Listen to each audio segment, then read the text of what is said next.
You're right. This is a bunch of people are fools, I guess.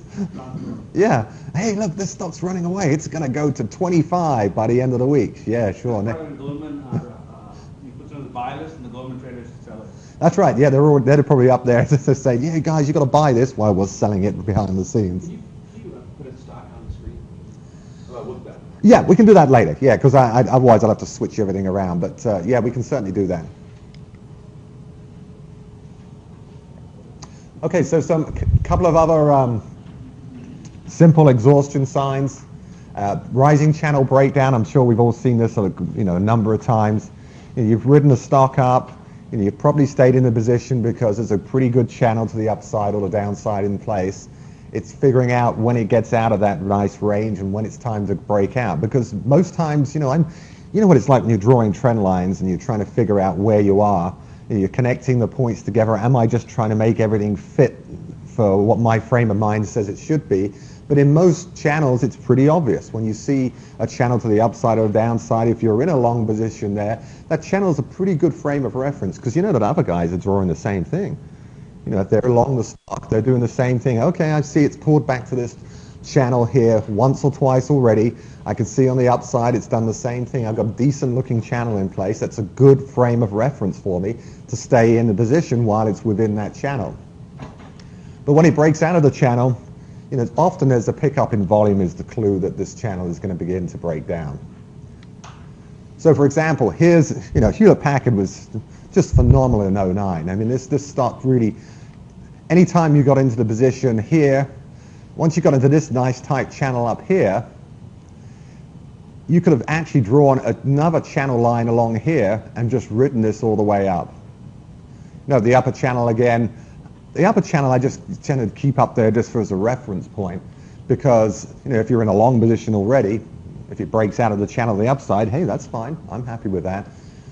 But it's when it breaks down through here, this particular channel is really connecting these particular low points to here. Now remember, I've drawn this line, so your channel might be different. You may be connecting this one or this one. You may have this channel running through here. But the clue that it's out of this range, whether you take the narrow range or the larger range here, is the breakdown that happens on a pickup in volume. You see that spike of volume right there? I mean, that's the biggest spike in volume you've had since back over here. Long way back in time. When you get that happening and there's a dramatic breakdown through this channel like that, it's pretty much a sign that the move is over. It's not going to go up any further. Again, it's the volume is the clue on this one. This one, if you had the line along here and you got into the position somewhere around here and you were following it up through these pullbacks, on this particular day here, the volume wasn't particularly great. It might have broken through your channel, but you may have waited until the volume really started to pick up at this point here. Because you just don't know. Remember, this is hindsight. I can see this here, but if I took away this section of the price chart here, you'd be hard-pressed to say whether we're still in a channel or not. But the clue is once we're down through a couple of days through here, and then we start to see this pickup in volume as it's broken through, I'm willing to give back, a few points here just to confirm the fact that the channel is broken. And that's really what you're looking for. Because you could have second-guessed yourself. If you said, oh yeah, look, I can see the channel. In hindsight, I would have got out over here. Yeah, right, but then you probably would have got out over here if you'd had the channel tighter there. It's the volume, really, that it's the clue. When you have a significant pickup in volume and you've got this type of move down here, once we got to about here, we already had 4 or 5 days to the downside. Volume was picking up. You can pretty much see this move is going to be over. Top, you probably also have the Bollinger Band, Bollinger squeeze. Top of that, you could have done a Bollinger Band squeeze. Yes, again, those types of things could be indicative of the move being over. But here's another nice one. This is, I'm getting click happy here. This is KO back from earlier in this year. Same type of thing. You've got a sort of a nice channel here. It's rising up. Hits a bit of resistance here, comes back down again, gets a little bit of support from this level here on this channel you've drawn, comes back up, doesn't quite get there, but it's still going to the upside. And during that time you get little bits of volume here. There's a bit of a spike right here. But it isn't until you get to here where you get a significant move to the downside through the channel itself.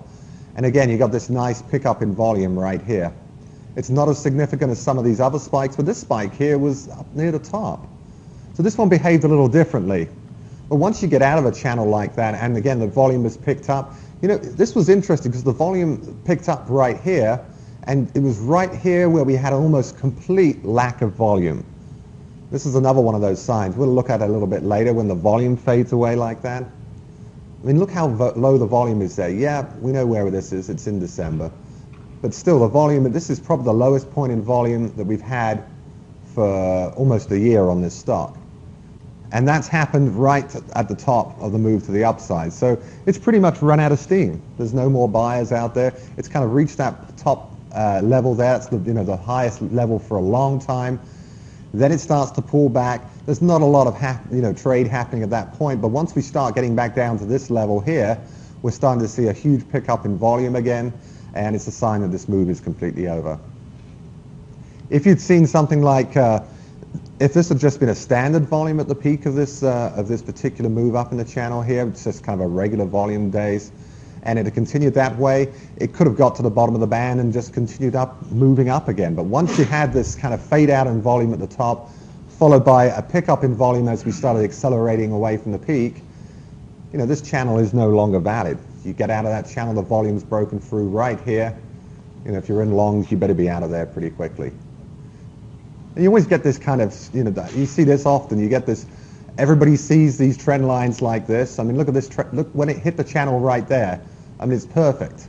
As soon as it hit there, everybody else has got this same trend line on there. They're all going, oh yeah, there. It's just hit the bottom of the channel again, so they go back in. Or they may just stay in the position. But either way, you can see this the channel is working very well. But once it violates it here, it gets through to this area. There's a shakeout, and there's this little period where it's kind of consolidated for a while, but the volume's still, pretty significant. Now we're in a range, and if you trade longs, if you are holding this long, you don't want to be in the range. So this is when you're out of here. This channel is violated. It's gone.